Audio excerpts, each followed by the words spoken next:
Oh God of all creation, bless this our land and nation.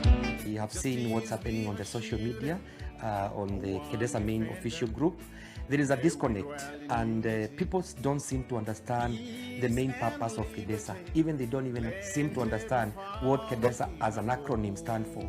I was explaining to you what happened in Eastern Cape. Yes. It was a total chaos because, I mean, if there was a Kedasa which was working in Eastern Cape, yes, the embassy could have contacted the Kedasa in Eastern Cape office. Yeah, you know, the president is coming to East London for 2-3 days, and we did 1, 2, 3 within our Kenyan community. Who can provide these things? But what was happening? It was the people in Eastern Cape, the Kenyans who are there, were dealing with kedasa. The place where we were born. Good evening, Hamjambo. My name is Peter. I'm the current Kedasa treasurer, and tonight or this evening, I'm privileged to have leaders who are in Kedasa or contesting for Kedasa leadership. With me here is Alan Kago. Far end, I have Paul Kagiri, and we are privileged to have Pastor Musili. So tonight or this evening, we are going to discuss issues surrounding the welfare of Kenyans, challenges, and right now I would like to welcome AK Kago. Yes. To introduce, how are you? Thank you very much for having me. Karibu sana. Asante sana. Yes. Yeah. Would you like to introduce yourself? Yes, my name is Kuru Kago. I live in Bloemfontein, but I'm also part of a Kenyan business community in Cape Town, and that's why I'm here for this week. And the organizers of the podcast, they told me about it, and then I said, yeah, let me come, we talk about this Kedasa thing. Okay, asante. Yeah. Karibu sana. Asante. I'm Kuru Kago, residing in Bloemfontein, also working in Cape Town, running a company by the name Team AK Investment. And at the same time, I'm also in the hospitality industry, running a pub here in Cape Town with the name Legends in Summer Greens. Yes, we are here, and I'm running for the chairmanship in the Free State Kedasa region. We're having the elections on Monday, the 25th of September. Yeah, wish me luck. Yeah. Far end, we have Mr. Paul Kagiri, mwanabiashara, yes, in the insurance industry. Yes. Karibu sana to the show. Thank you so much, Mr. Peter. Yes. Yeah, like he said, my name is Paul Kagiri. I reside here in Cape Town. I'm on the financial industry. So, yeah, we are there to do business, and now we are the leaders of Cape Town. We want to take our region and our community to the next level and make sure that they are good to go. Jambo sana viewers. My name is Paul Mwangi Kagiri. I reside in Cape Town, here in Western Cape. I'm a businessman. I'm on the financial industry, and I'm one of the leaders in this region. Currently, I'm on the NEC membership of the region. Good evening, good afternoon, good morning. My name is Moses Muragore Karum, well known as Morathings in the region of Western Cape, South Africa. I'm the director of BFS Financial. I'm currently vying for the chairmanship in Western Cape, Kedasa, and I'm looking forward towards your votes. Asanteni sana. Thank you. Okay. The last but not the least, we have our spiritual leader, one of our spiritual leader, and I must say that we had invited Pastor Robert, but he was unavailable. Pastor Musili, karibu kwenye show. Asante. Yes, PK. Introduce yourself. Thank you so much, PK. Yes. Thank you for the opportunity. Asante. And good evening, everyone. As you have heard, my name is Pastor Musili, a resident of Cape Town, South Africa, and I'm privileged to be here. Okay, Thank asante. you for the opportunity. Well, we know what's happening, and that's the reason behind this podcast. We have seen what's happening on the social media, on the Kedasa main official group. There is a disconnect, and people don't seem to understand the main purpose of Kedasa. Even they don't even seem to understand what Kedasa as an acronym stands for. So I think to break the ice, I would like to start by giving what's the meaning of Kedasa, so that at least you the viewer, wherever you're watching us from, at least you can understand what is kedasa. Kedasa stands for Kenya Diaspora in South Africa, and it's actually an NPO. It's registered under registration number 098986 as an NPO. So I'll just give a brief description of what it is. It's actually a community-based organization. So as kedasa, it should be an umbrella body that oversees the interests of Kenyans.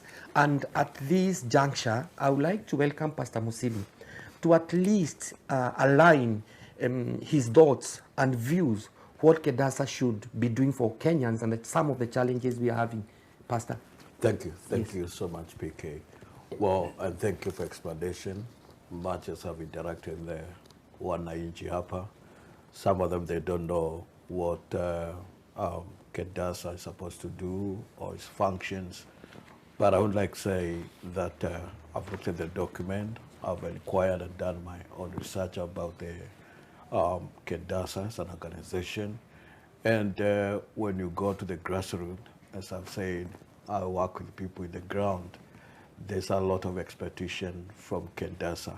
We have had issues that we feel the ambassador, the Kenya High Commission Pretoria is so far from us. And we want to feel the vision, the mission of kedasa on the grassroots. We have issues, we do people direct, we receive phone calls every other day. We burn midnight oil trying to solve Kenyan issues. And I believe that kedasa should come as it states in its document on the vision, and we thank God for the founder of kedasa. When you go through the document, it's a very beautiful document that when it put into, is becoming practical to the people, then it's a document that can help us. We have expectation for kedasa to come to the grassroots, to be experience for the grassroots and understand the needs of our people. Thank you so much, Pastor. Now, I would like to shift a little bit and get your sentiment or your comment on this. We have seen the current government, the current regime in Kenya. They have quite an interest in diaspora. And that's why we have had and we have read there is the bill of the welfare tax that's going to be introduced. And we are required to register. Do you think this whole process of government trying to get the Kenyans in diaspora to be organized and registered, do you think it's going to meet the expectation of what the Kenyan government through the diaspora desk that might be introduced in the High Commission in various countries? And we have had this a pilot project in US, UK, and South Africa. What is your take on that? Thank you for question, PK. Yes. And my take is that Kenyans, not only in South Africa, every Kenyan living outside the borders of Kenya should have a voice when the government's making decisions, whatever they're articulating for. And I believe kedasa is one of the platforms that can be used to put our voice with the government. Yes. Because people are going through a lot of things here. We know it's a duty of the government to collect taxes and to do that. But what I'm saying here is that we need to have somebody who can represent the needs of the people in the diaspora. Hold on that thought. Mr. Alan, I'll come back to you. Mr. Alan Kago, now with this issue of taxation, I'm sure you're a taxpayer in South Africa. You pay tax. Now, don't you think having a double taxation, what is your take? The Kenyan government bringing the issue of being taxed, paying welfare tax, and you're still paying tax here? Actually, I still want to see how they're going to be able to implement it. Yes. It's not something which have been done before, but I think the main thing, if the government is really even coming after our taxes, when we are very far away from home, we also need to ask for proper service delivery from the same government which want to get something from us. Yes. And having the embassy, which is situated in Pretoria, this is where kedasa is coming in, because the embassy in Johannesburg, they are not able to reach to as many Kenyans in South Africa as possible. You know, number one, I'm not even sure whether the embassy, they have the exact, not even the exact number or the estimate of how many Kenyans that are living in South Africa, because mostly we don't see much from our government. But with the new government, we don't know what is in store. They have shown a lot of interest in diaspora. Yes. And I think it's better to get ourselves organized. And this is where now the whole kedasa thing is coming in. Yes. I Paul. think I would also comment on that because it's very important. Yeah, I think you haven't introduced yourself fully. Yes, my name. I didn't introduce I myself. think he did. Okay, I didn't, thank you. yes, I did introduce myself. Okay, Yeah. It's very important that now we have a desk for the diaspora, because what is happening now, the board that you're talking about today, kedasa, it is there for the last 10 or 11 years, if I'm not mistaken. Precise, Yeah, and we haven't seen any impact that is coming to the ground. And to talk on that, when you say about the taxes and everything else that we are double taxed when you go home, Yes. we should also consider now that we have one consular in South Africa, which is not able to take care of all our citizens here, to services and do all that. So for me, I would say that it is the right time now, but we should also look at our leadership. Yeah.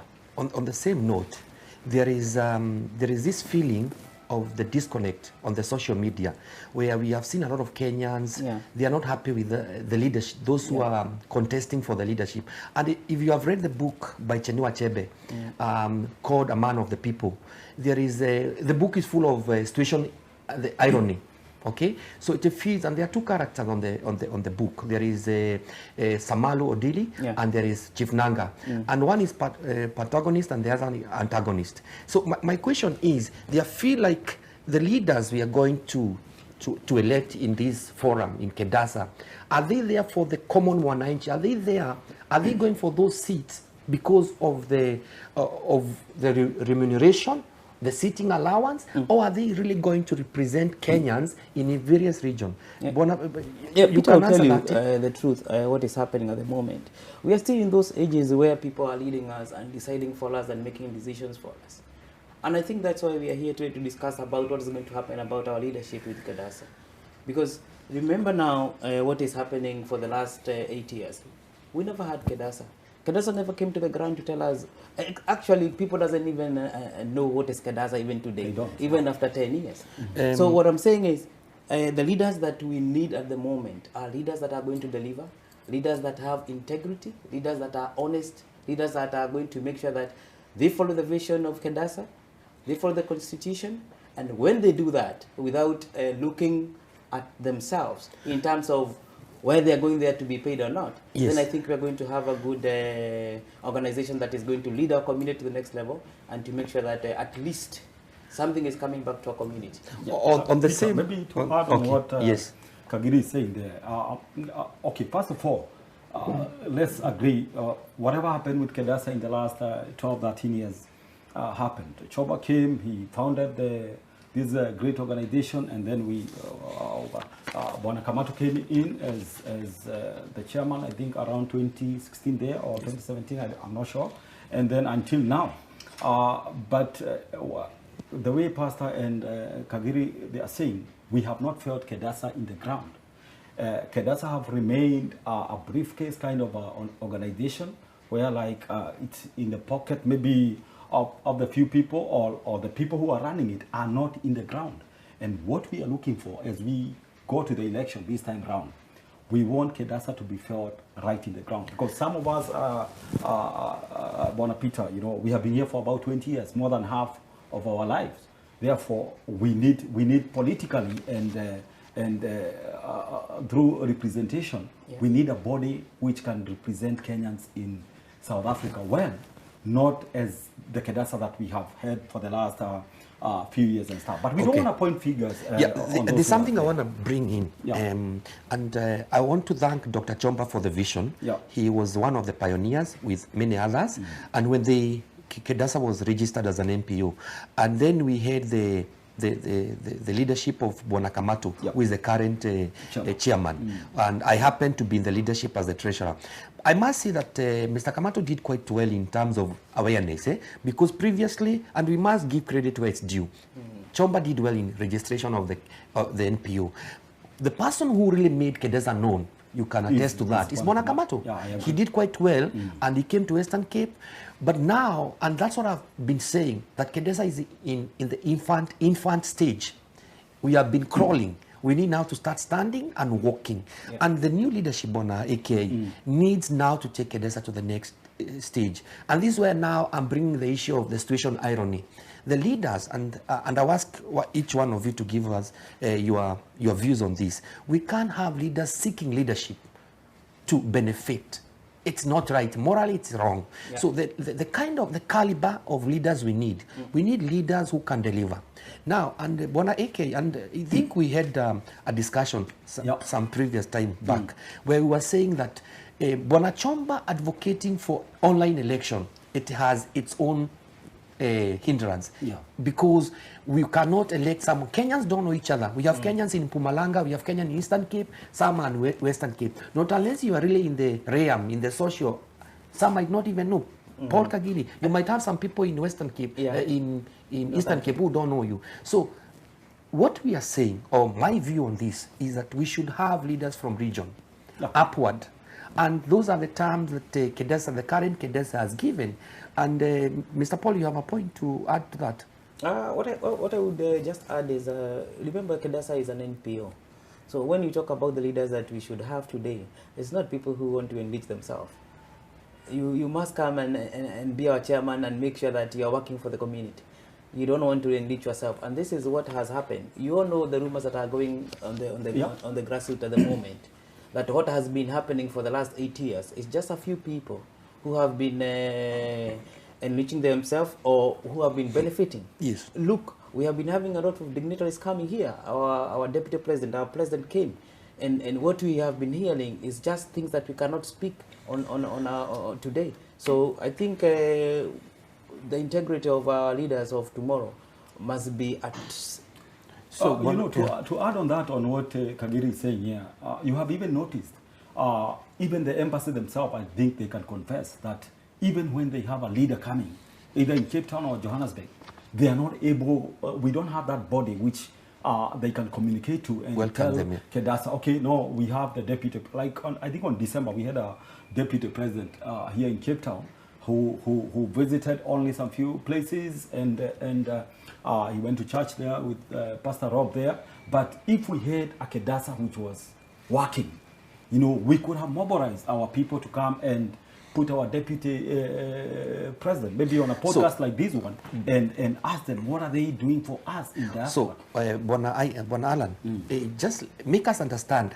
Are you advocating that kedasa should be so strong in our region to a point that it should be the body, the first contact body with embassy? Actually, I'm not advocating. That's what it is.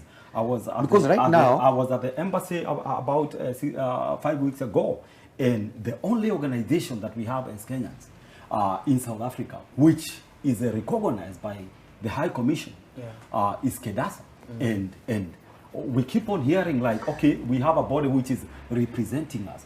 We don't even know who are these people who are representing. I'm sure a lot of people, they are not even going to tell that you are the current treasurer for kedasa, because what happened is that we don't want to point fingers, but we have to point where the mistake came in kedasa. We had some few leaders who took kedasa and made business with kedasa like it's for them. Now, what we are looking for, we want to see when you come to Cape Town, when you go to Johannesburg, when you go to Bloemfontein, Eastern Cape, we want kedasa to be felt. Okay. On the same note, what kind of a leader? And I'll start with the chairman. When we are seeking the chairmanship of kedasa, what kind of qualities should, and Pastor, you will help us in this. I think, Mr. You should continue, then Pastor. Maybe I think Pastor can bring I can just anointing a little bit on the leader. Just help us understand. Help us understand in terms of the issues of integrity, transparency, and accountability. Because one huge problem we have as Kenyans is that most of us want dodgy deals. They don't want to be accountable, they don't want transparency, and they don't want integrity. And this has been seen. And if you read on the WhatsApp group, you can see the sentiment with people. The people are not happy. They are saying they are not happy. This is not a leader. He has conned me. Those are allegations. I can't substantiate them, but they are just allegations. So when we are seeking someone to be the chairman of kedasa, and this is one of the person holding one of the highest office in in terms of Kenya in South Africa. And remember, I said it's more of a constituency, so it's going to. There should be some donation coming into kedasa. So, what kind of a leader should we elect? Thank you for that question, and thank you for every other contribution. And there's a African saying that says, "A weak head will always trouble innocent legs." Yes. An organization is as strong as its leader. And having said so, integrity is also another very profound thing that every leader should have. And you gave an example of Chinua Achebe. One thing I picked from there is the man of the people. Yes. And that's the kind of leader that we need. A leader who understands what is happening to the people in the grassroots, who understand their cry, who understand their needs. And not only just a leader by title, but he should lead from the front. Should lead by example. We don't want somebody to appear because from nowhere. So we are looking at a tested leader. Have you worked with the people? Have you been there in the community? And what is your score? Because now, as we ask about the people who are coming and then decide to have positions and all those titles, how are you going to vet them? You can unvet them from yesterday going back. What did they do yesterday? What is their passion with the people? Do we see them in the wananchi platforms and needs when we need them? Yes, I think. PK, I think even to add on what Pastor is saying. Yes. We need leaders we can hold accountable. Yes. And one thing to hold leaders accountable, we need to know who are these leaders. Because one thing I can tell you for sure, like the current kadasa chairman, you might be surprised, maybe even 80% of Kenyans living in South Africa, if they meet with a guy maybe here in the street, they are not going to tell know you him. This is the kedasa chairman, because we have not felt kedasa at all in the ground. So what Pastor is saying, we need a man who is right there in the ground. And we need to create more platform. And I really want to thank you guys, for organizing this podcast, because this is what we want to see happening throughout the country. Like now, if you check in the group there, in the WhatsApp group, there is a guy, I think his name is Ben. I don't know from which region is he coming from. He wants to be a chairman and everything. I mean, what do we elect? Do we just elect a WhatsApp number?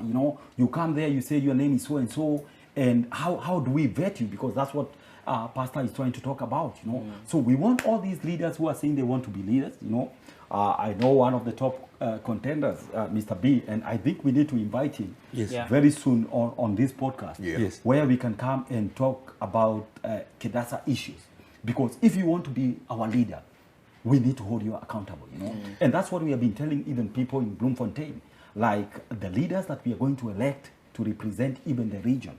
These people, they need to be accountable. And they need to come in the public platform and we vet them the way Pastor is saying. Yes, okay. And just to... Paul, yes. Look, let's say Mr. Peter was in kedasa as a treasurer. I think he should also tell us what was happening there, because now when we look at the leaders that are going to represent us there, he can also give us what is happening in kedasa at the moment, so that at least most of us can learn from this organization. From the organization. What happened? So what has happened is that I will call Pastor's words, the organization, the vision bearer should be the chief executive or the chairman.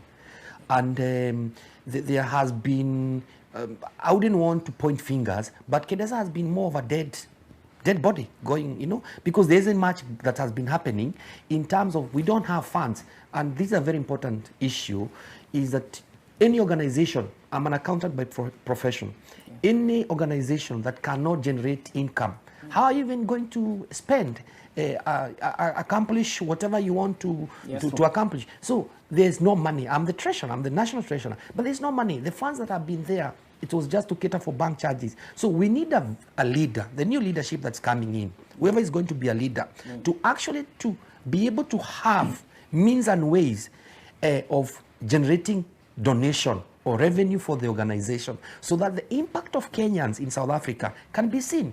And Alan, me and you, okay, we have been in the forefront in the cultural matter.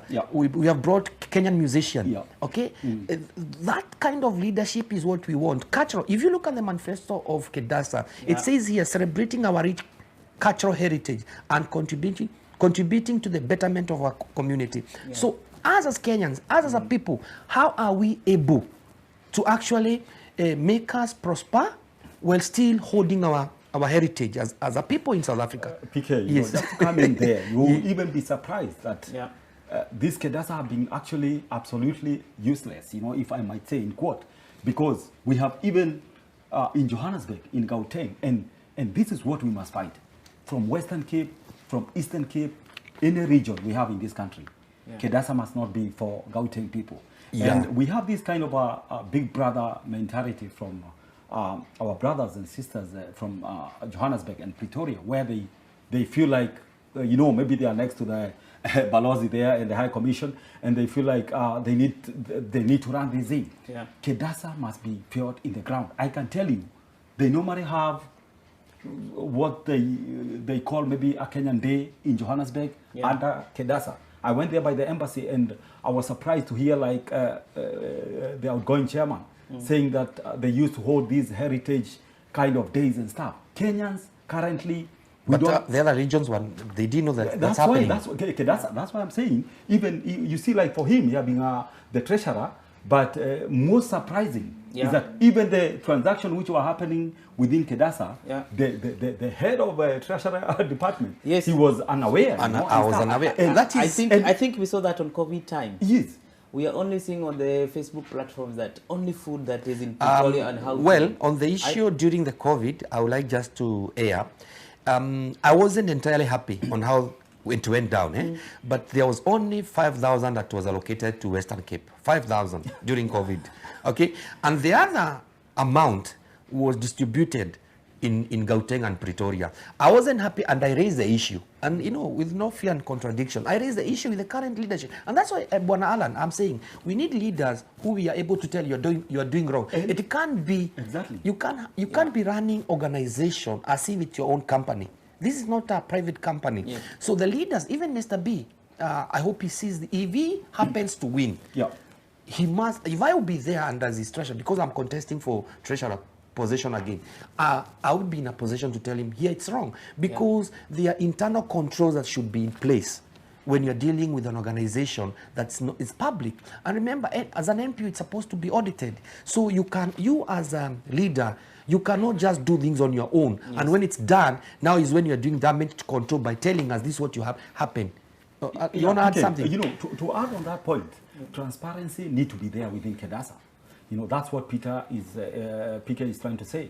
Because, like you said, during COVID, Western Cape was allocated 5,000, and we don't know what was allocated in Johannesburg or other regions. But the fact that there is no transparency, even if it was 200, which was given by the embassy or the donors, we say, okay, we have 200 rand, we have given Western Cape 50 rand, then if there was a transparency, no one could be accusing the other. And I think the main thing, Peter, even with the current leadership and the chairman, I feel sorry for him, and I wish before the election are done, he can come out and hold a podcast and explain himself, because a lot of people, they have been accusing him of a lot of things, of not running the organization well, and but now the fact that things were not done in a transparent manner, that's why people, they can accuse. I just want to clear, I wouldn't want it to be taken wrongly by the viewer. Not that the money was not properly allocated, the allocation was a problem, because there's no way you can allocate Gauteng and Pretoria about 20,000, and then you allocate Western Cape 5,000, and the other region you don't allocate. That's where the issue was. Not that the money was misappropriated, no, but the allocation, the initial sitting down and saying this is what we are going. Did you involve all the stakeholders, the NEC? Because that's why we are lacking. And now when you don't involve, when there is no transparency, the issue now goes back to transparency, integrity, Did you involve in the planning stage? Or do you do things, then later tell us this is what you did? And that's where the issue comes in. Maybe we can ask you that question because you have been there in the leadership.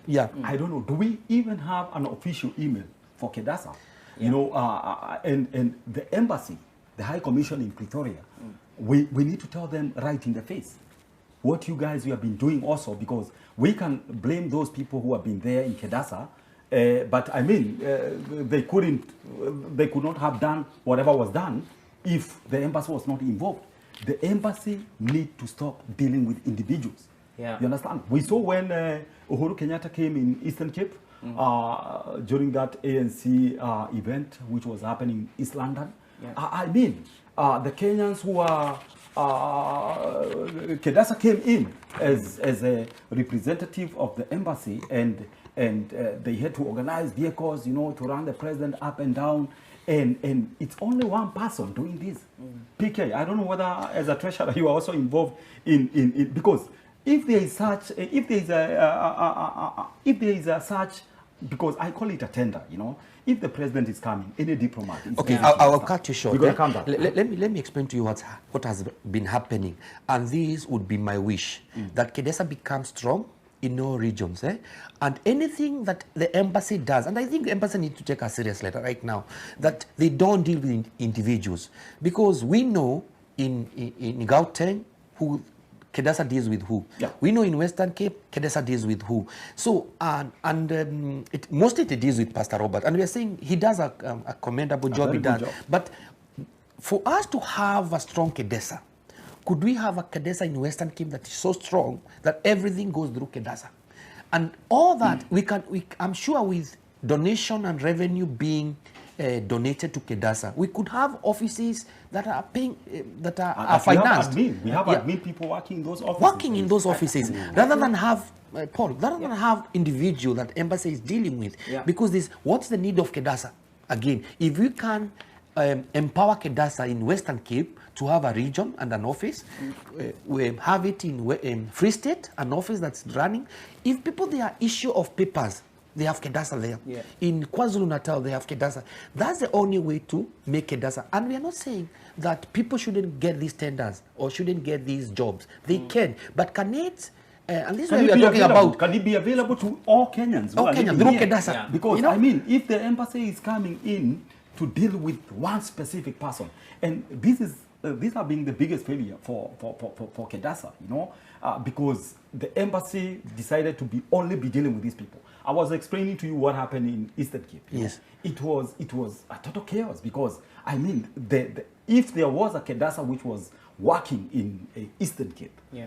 The embassy could have contacted the Kedasa in Eastern Cape office. Yeah, you know, the president is coming to East London for 2-3 days, and we need 1, 2, 3, 1, 2, 3 within our Kenyan community, who can provide these things. But what was happening? It was the people in Eastern Cape, the Kenyans who are there, yeah. were dealing with Kedasa chairman. It's think like that- I think that Kedasa is chairman the is the one problem who's that we are giving the having. tender. Yes, I think that is the problem that you're having because of the structures. yes, okay. At this moment in time, we are having people that are campaigning for the elections. Now, we are seeing that the regions are being contacted. But previously, you could not see people contacting the regions for any other reason. But just because they are now interested to get the votes and all Yeah. that, or to show their accountability. And that's all why I'm that. saying it's looked like a situation irony.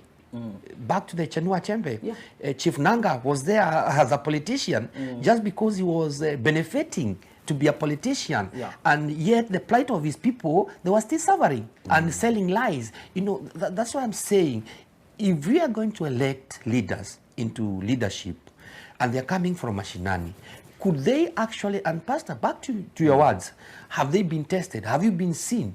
Can we say, we call Pastor, he comes, he's there, you know, to give us a spiritual nourishment, to help in the community? Can we say we know Pastor Musili in Western Cape? Can we say, Paul, if we call you, if we say you are leader in Western Cape, can people say we know Paul in Bloemfontein, in Free State, Alan? If you are asked, are you a leader? Have you been there? But and this is the disconnect also that we have. We have social classes, and this is borrowed back from Kenya. People feel just because they have certain have certain professions, they have certain education, they are not able to mingle with the normal Kenyans. You understand? So Kedasa should be a vehicle that actually brings all Kenyans together. And if that is the manifesto, as per the mission and vision of Kedasa, are we able to put leaders who bridge the gap between this whole the diversity that we have to talk about the tribalism also, the diversity. Alan, it's there. We can't run away from that. That we need, is kedasa going to narrow the bridge? You know, we can't bring those tribalism issues back here, here in South Africa.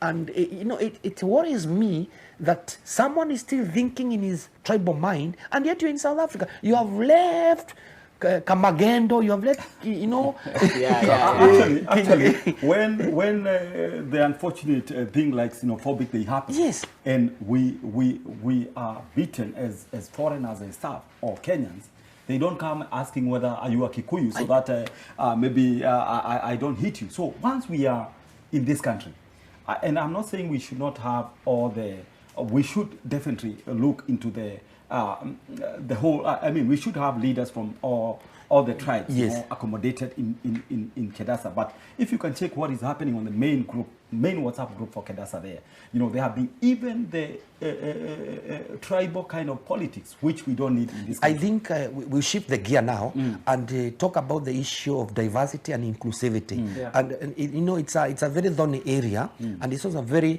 is a thin line and, you know, sensitive area to really consider when these leaders, we are putting them there, because it will be very, and also gender equality.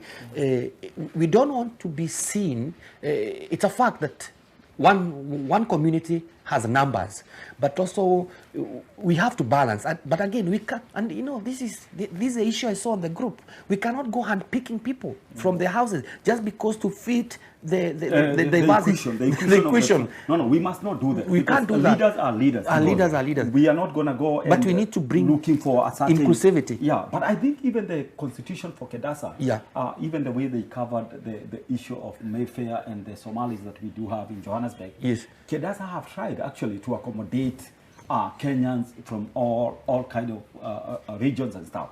But I think what will benefit us more here is not the tribe, is the region. You know, once we are in Western Cape, this is our tribe. PK, if I'm here for the last, if I'm here with you for the last 20 years, I mean, I should consider you as a Kenyan, not as from the other tribe, because the problems which we go through, the challenges that we face, doesn't see the tribal color. They don't see. It doesn't. Exactly. Yeah. Maybe Pastor, you can. Yeah, I think just thank you so much for the opportunity. Just to weigh in there, I think you are very bold to say that, knowing where you are coming from and the numbers behind you. Yes. But I think every leader will be fortunate to get an opportunity to be part of Kedasa. First and foremost, must understand the spirit and the letter of the founder of Kedasa, because everything is there. What we lack is the implementation, execution of what the visionary had when he came up with Kedasa. And you touched something very important in terms of inclusivity and diversity. Yes. The moment we board our plane, we take our bus, and we move out of the boundaries of Kenya, we are Kenyans. We are not saying that we forget our roots. Yes. But the moment you are just as you're saying, I mean, your brother doesn't count because don't live here. Matches is your brother. Yeah, your brother is the person that you are living with. And again, in that issue of diversity and inclusivity, we need to touch on gender. We don't want something that is just led by men. We need the women to come up. Yeah. In terms of inclusivity, we want our young one, because tomorrow will be old, who will pick the leadership from us. We want to engage our students, to engage young people and bring on board, because Kedasa is a nice vehicle, but it needs to be full. On the same point, I would like you to really maybe to give us some guideline in terms of Kedasa achieving this, in your own views. And anyone is welcome to really chip in right now. Could you give us some guideline, and it could be a counsel you're giving to the new leadership. What are the means of doing this? How would they implement this to ensure there's inclusivity and diversity, and the manifesto, you know, achieving the manifesto, you know, and a working Kedasa. We want Kedasa to be a working horse. We want to see the impact. That's what should happen on the ground. We want, when Kedasa is mentioned, it's known. That's a really organization that's lobbying for the rights of Kenyans, and it's actually there for Kenyans. It will be a refuge that every Kenyan can run to and say, I know I'll get some help from Kedasa. What are the ways, Bona? I think I'll say two things, Yes. and I've already said one. Okay. We need to understand the letter and the spirit of the visionary. Okay. Because everything is articulated there. Yes. The objectives are there. Then the second thing to add on that is patriotism. We need to be patriotic enough Yes. to be brothers keepers. Oh, good. Because what is the joy if something comes from where it is coming from, but it doesn't reach to somebody who deserves it? Thank you more for than- putting, let's shift the gear now. Bona, Yes. Paul Kagiri, Yeah. just briefly before we go to break, Yeah. just touch on patriotism and what should Kenyan diasporans should do to achieve these and still remain relevant as Kenyans in South Africa. Yeah. Yeah. I think when we speak about Kadasa, we speak about bringing the community together of the Kenyan identity. So I think what Kadasa should do is to make sure that every other region, they are having like an office. Okay. Because I'll give you an example. We are having an education attachee that are in Joburg. We have our children coming from our country, coming here to be students in the universities. They don't have anywhere to go if they have problems or if they are stranded. We are having so many people that struggle here, and they don't have work. We have met people in Belleville who are sleeping on the street. They don't have anywhere to go. So I think when we have a regional office, that will open up for our people to understand the meaning of Kedasa and our community where they should go. It will help us too much to understand everything else. Okay. Yeah. Alan, you want to add something? Just to add on that, maybe before we go for the break, we are not trying to fix Kedasa actually for ourselves. We are the first generation Kenyan in South Africa, majority of us, We have seen kids who are born here, our own kids turning 18, 20 years, going to varsity and everything. Kids who are born, they are undocumented and they don't know where to run to. It's not like us who came and everything was a bit easier by those days. Nowadays, even to obtain a proper work permit, student permit, it's a process, So a well-working Kedasa it might not benefit us as such, but the second and the third generation Kenyans in this country. Because, we have Kenyans who went to US in 1956. For now, we have almost a fourth generation of Kenyans in US, and these people are well organized. If we don't leave a platform to the next coming generation of the Kenyan, we will, let's leave a proper Kedasa for the second and third generation. Yeah. Okay, thank you so much. I think we'll take a break, and then when we come back, we have another leader. We welcome to the panel. See you then.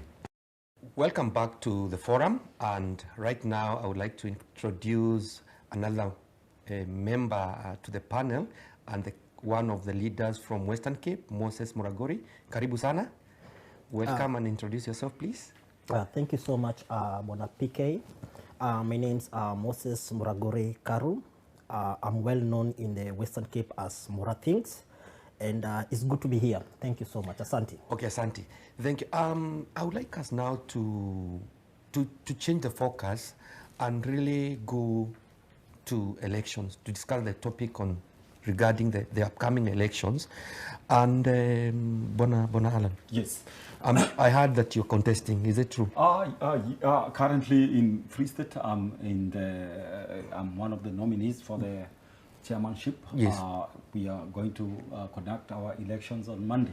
You haven't? And, no, we haven't. We are two nominees for the chairman, yes, 2 for the deputy, and 2 for the... You're sure you're going to win? You must wish me that.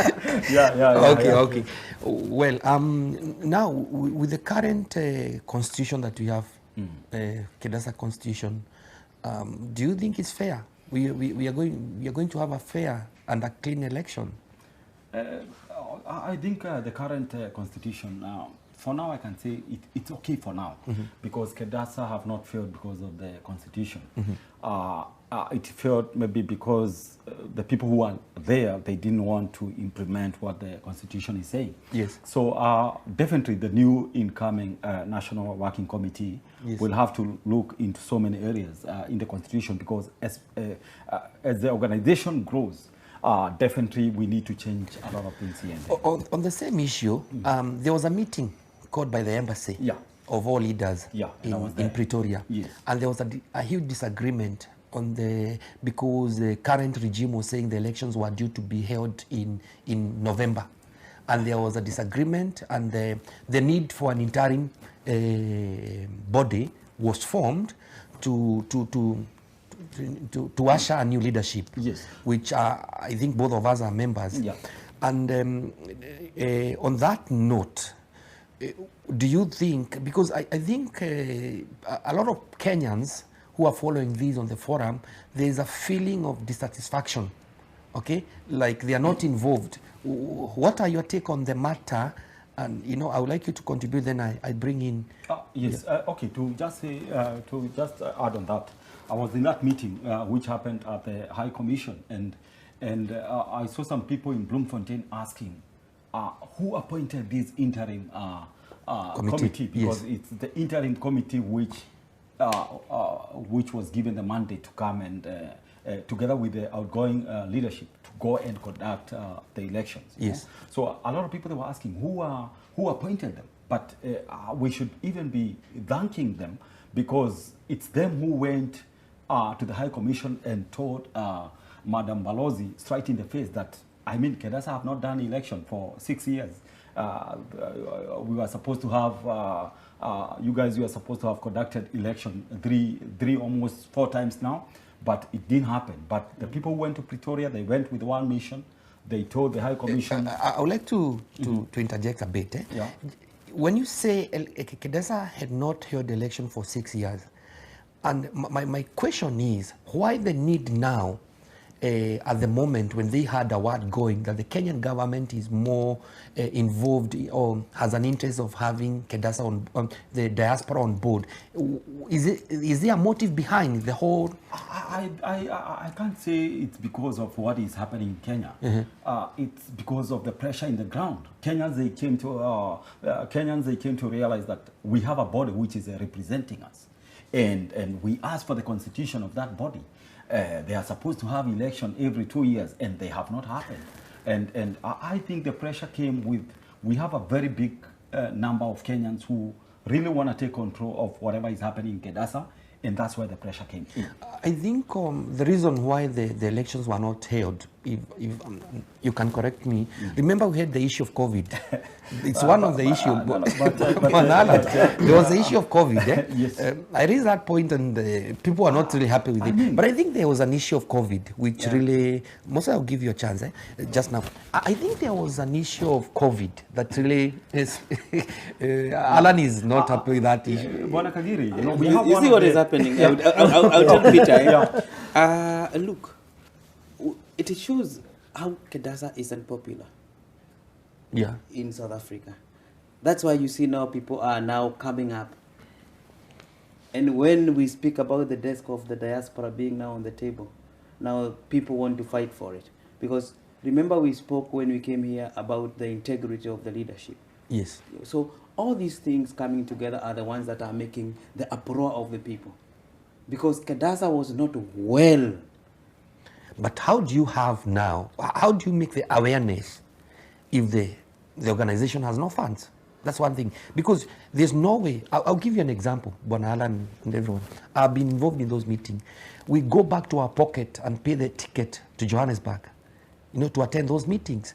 So if the organization itself, and it's an issue we need to talk about, if the organization itself has no funds, how can it even be able to cater for traveling allowance for its officials? I think it's a gray area, and it's an area that we need to really look at. And the new leadership that will come in, they really need to think on the issues of finances. But now let's hear Bwana Moses. Actually, what I wanted to add on is, as per what my colleague have said, it's all about pressure from the ground.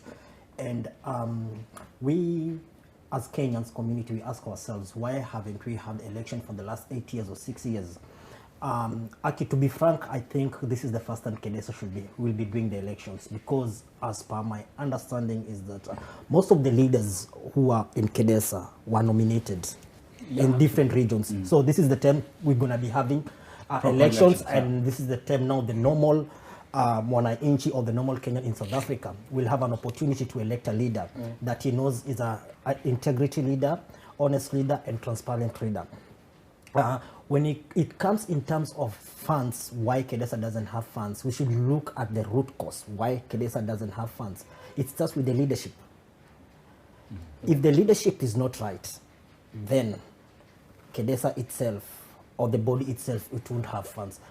So we need, first of all, to elect people who know where the body that's you have raised a very good point, and I think what you are really bringing on is a conflict of interest. Conflict of interest, thank you. I think Bwana Alan and everyone will bear me with this. We need leaders to have a declaration, because there's no way we can have leaders who are doing the same business Kedasa would do with the embassy.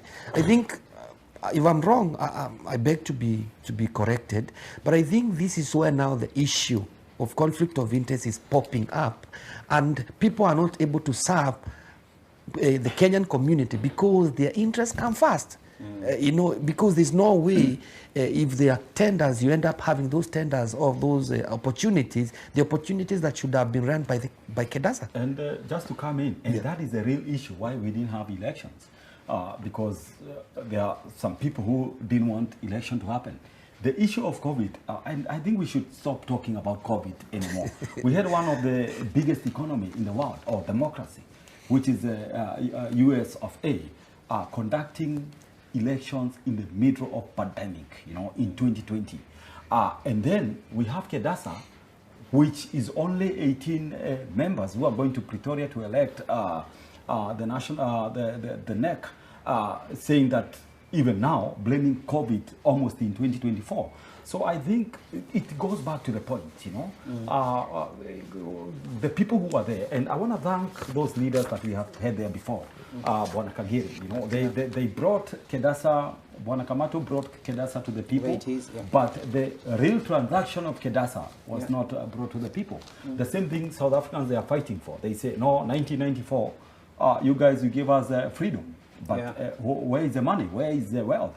Where is the transaction? And I think that's what happened with Kedasa. Kedasa was taken to the regional leaders, and I can tell you, all those regional leaders we have had from Eastern Cape, guys like Timodo, Free State, Kioko Donye, all these people, they didn't know absolutely what is happening in Kedasa. And that's what we must change. Yeah, I think that is very good when you speak about that, especially Alan and him, because you guys are vying for those big possessions. Yeah. So when you speak about this, I think you will at least demonstrate to us your manifesto very well, so that at least because you know what is eating the Kedasa as an organization, then we should have leaders that first understand the challenges that went through and what we should probably implement to bring the impact. I think this is captured very well by Albert Einstein when he said insanity is doing the same thing again and again and expecting different result. So those contesting and those who want to hold offices in Kedasa, they really need to have manifestos, their personal manifesto, and those manifestos to align with Kedasa manifestos, because there's no way you can work outside the scope of the mission and the vision of organization. And on this, there's something I really want, I heard Bwana Alan mention, and I think it's a gray area. The Constitution states that 9 of issues, and according to Article 7 of Kedasa Constitution, that representing all the provinces, that to have a slot in the per province to vie for a position in NEC. So when you talk about 18 members, 18, does it mean it's going to be 2 per province or it's 1? I think there is a gray area that, and again, with our just 1 discussion minute. that- Again, I think limiting that to one person per province, nominee per province, I think that is unfair. It's a little bit unfair. I think because it's a nomination, I think it's my view, my personal view, it should be taken, the number should be go up to 2. Okay, PK, I think there you are missing, I mean, the people who are going to Pretoria, to my understanding, and I think Bona SG, Mr. Isaac, he need to come to the podcast and explain all these. We cannot be explaining about Kedasa and we have not been there. So I think the people who have been there, the people who founded the constitution, they need to come and, because even what is happening in the Kedasa main WhatsApp group, people, they are confused. I saw people, I saw some comment there, people saying, hey, no, I will vote for so and so.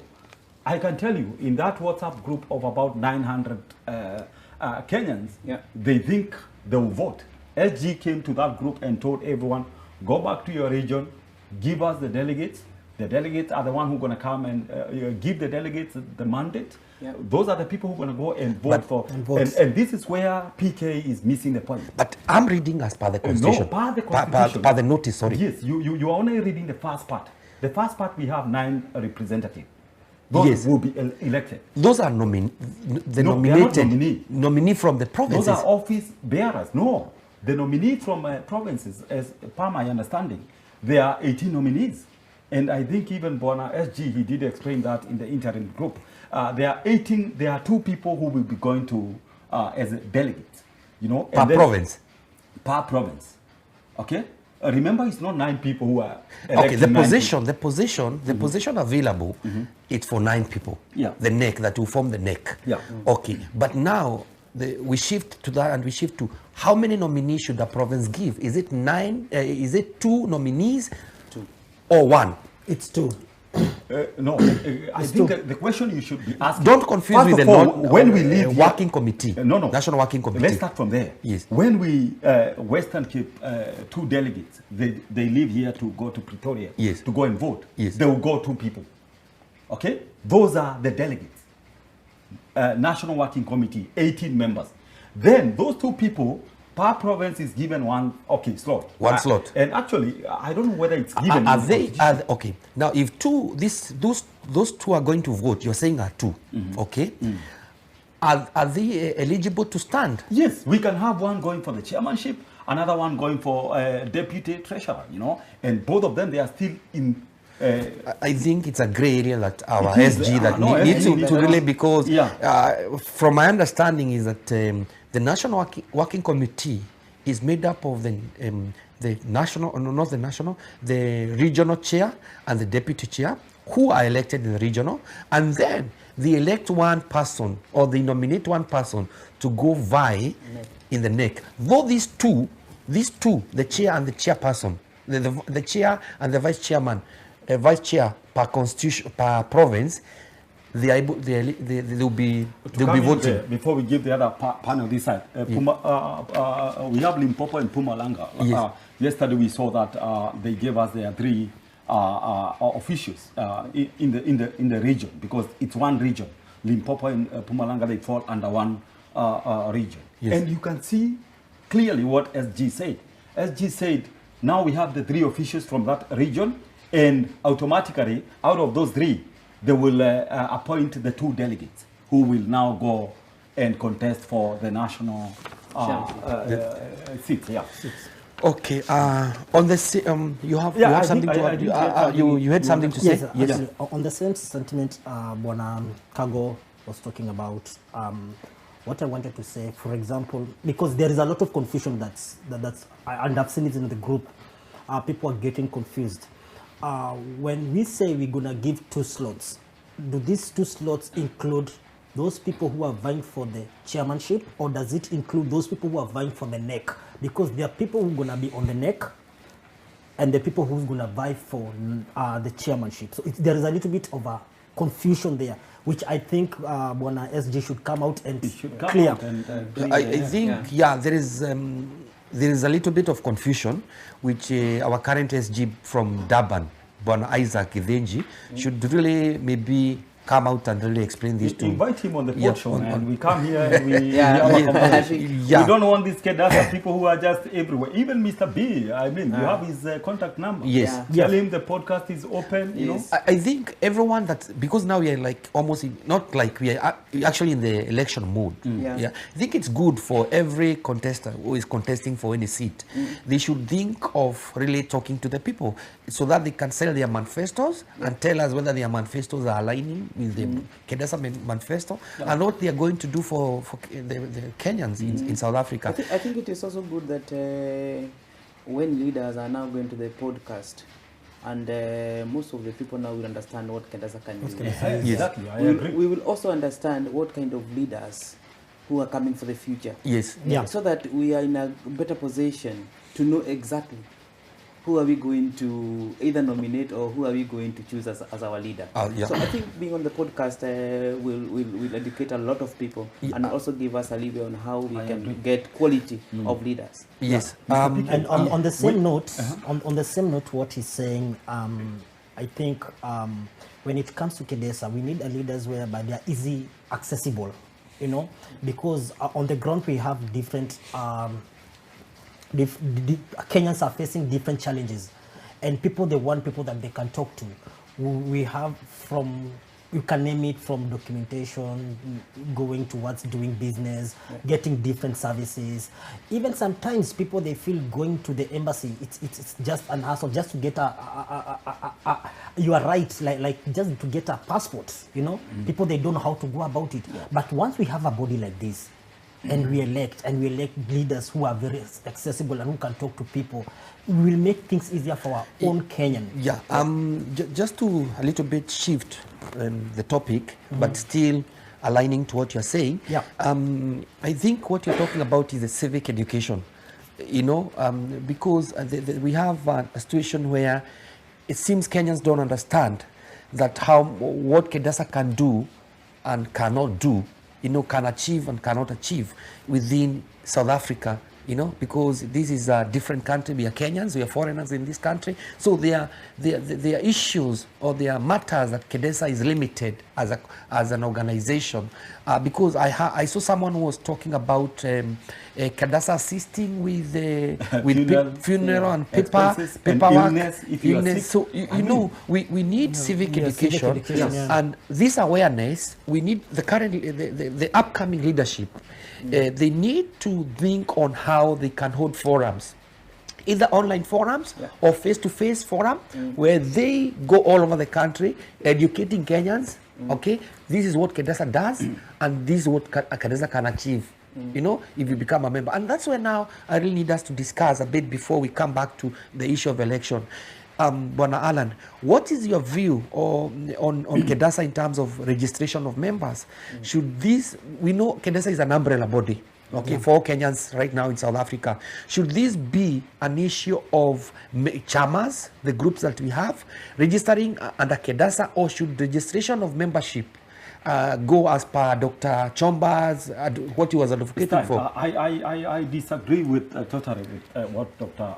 Initially. Yes. I even took the whole thing to our people in Bloemfontein. Yes. And asked them to register, and we were registering until we realized we don't have the servers of this whole website and stuff. The main the registration of Kedasa will work through chamas. I can tell you, 90% of Kenyans living in South Africa, they belong to a certain chama. And the easiest, even the embassy, I'm disappointed that even the embassy don't know how many Kenyans we are.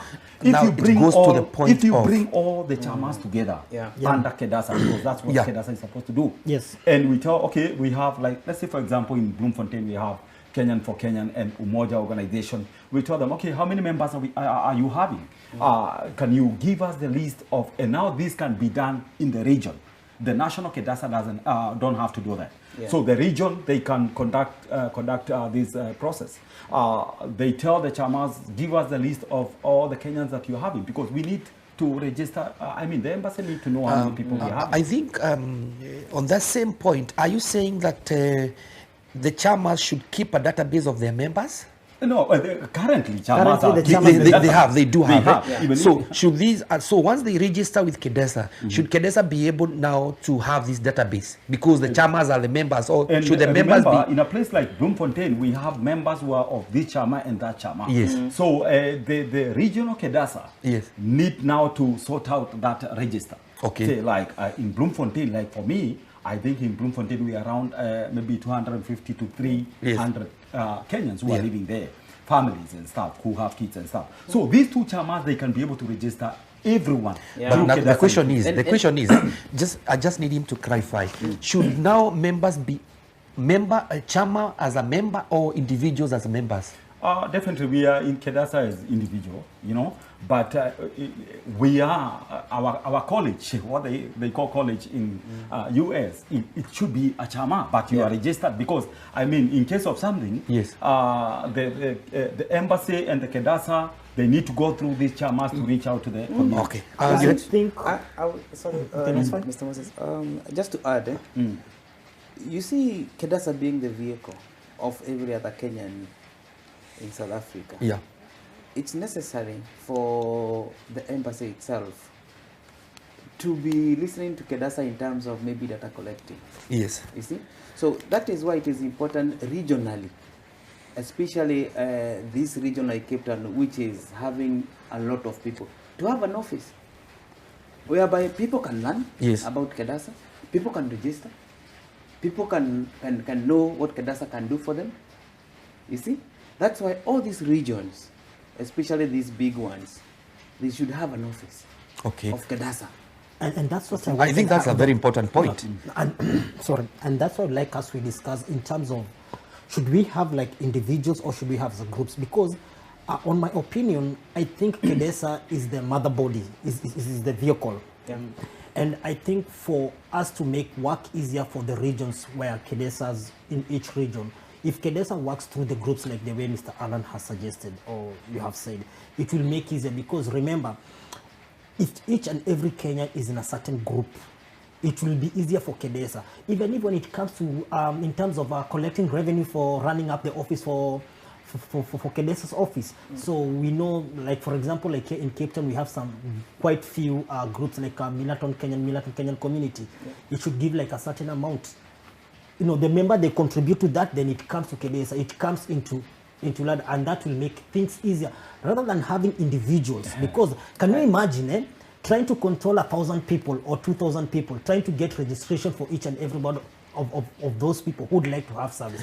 And we Kenyans, we are very good, not like giving when we're supposed to give, but when we have a problem or something need to be sorted by a certain organization, we are quick to run.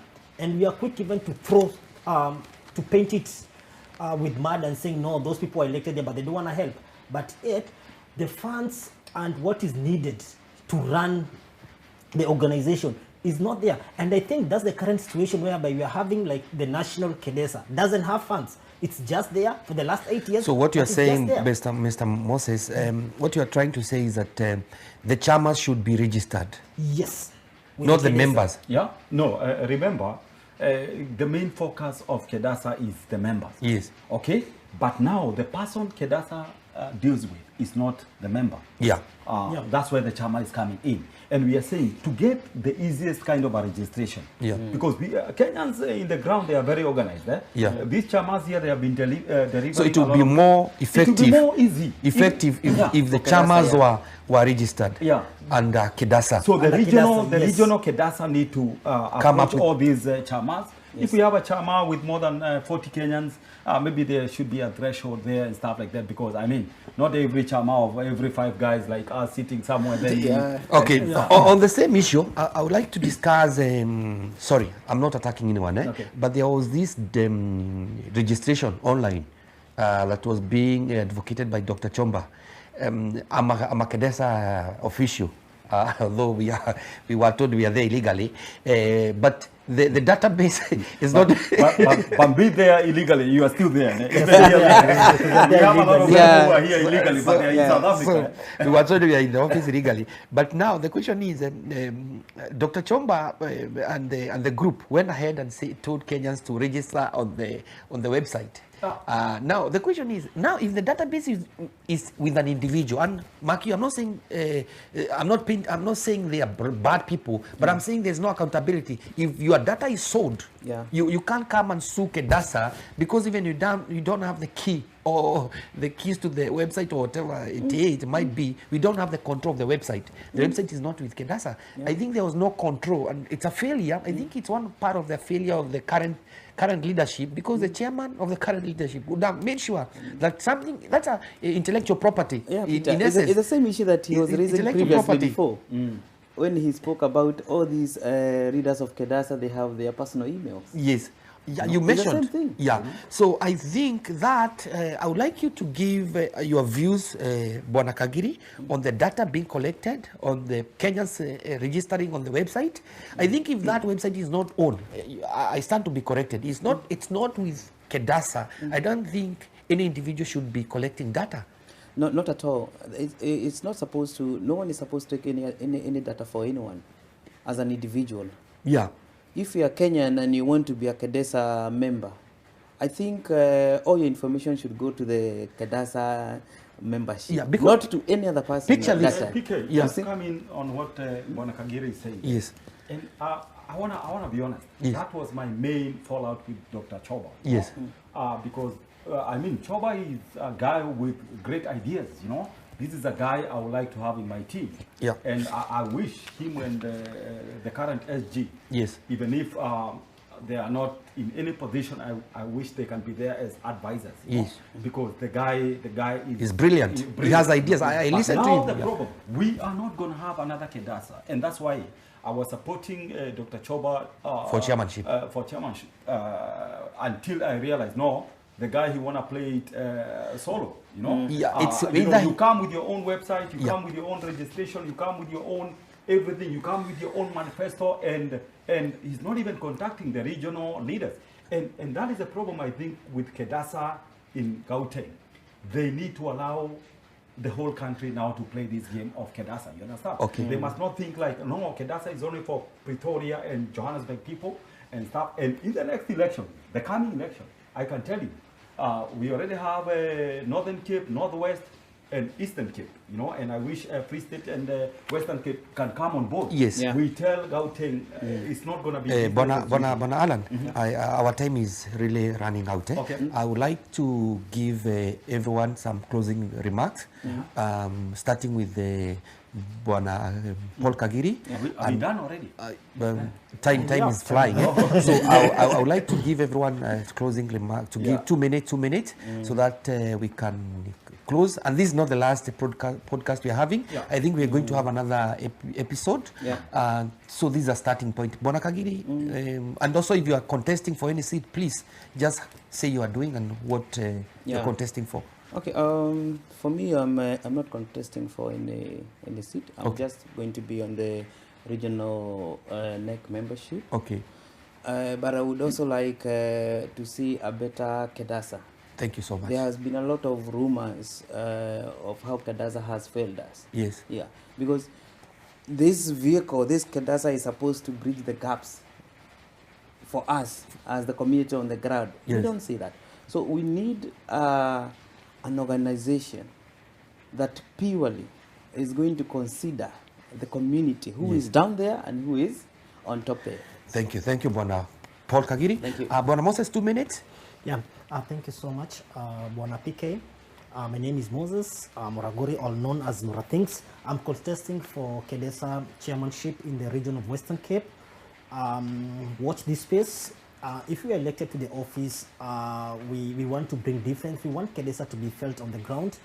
We want people to feel free to talk to us leaders. We want to be accountable. We want to be accountable in each and every aspect. So vote for me. If you're in Western Cape, and our voting should be happening on the 30th of Saturday. That's gonna be from 6 p.m. until around 7 p.m. So we are looking forward to having you. Thank you so much, Mungu Mariki. Bwana Alan? I have seen the guys have used less than 30 seconds. please give me my 2 minute plus. I come from very far. Yeah. Okay, to summarize this, and PK, let's do this once again. Yeah. Maybe with more new faces. on the Panel panel, member, you know, yeah. Mr. B, I understand he's Mr. coming to Isaac. Western Cape very soon. Let him come. We sit on Pastor the Robert. podcast, you know, Pastor Robert, because I mean, and my main issue, you know, let me summarize this very quickly. We know Pastor Robert have been offering good services in Western Cape. Yes. You know, even some of the consular services and stuff. With the new incoming kedasa, that should not be done by a private person. That should be a role to be played by kedasa itself, so that we can determine the prices people they're going to pay for travel document for 123. That can be determined by kedasa itself. It's our it's the body which is representing all of us. Yes. So if we have those kind of services being offered, let kedasa take those services. You know what Pastor Robo is doing is a great job, but we need kedasa to come and regulate the whole thing, yes, so that our people they can get the value for money. Moving to the election, you know, election are coming, and yes, I'm running for the chairman in Free State, and then nationally I also have an interest on the as a Free State we have the interest. Okay. On the deputy chair seat there, you know. So I think there are a lot of things to discuss, and yes, yeah, let's meet once again. Let's have this conversation, and we continue with the dialogue. Yeah. Asante. Thank you, viewers. That was a conversation with leaders from Bloemfontein. That's Alan and the leaders here in Western Cape. My name is PK, and once again, this is just a start. Please let's have leaders coming and having a conversation so that we speak to our people, Kenyans in diaspora, more so in South Africa. Thank you so much. Karibuni sana. Nimesema asante. Asante. I think we should Thank have you. a beer or should have a cup of coffee. Thank you so much. Kwaheri. Cup of coffee. All right, thank you very much. Oh God of all creation, bless this hour.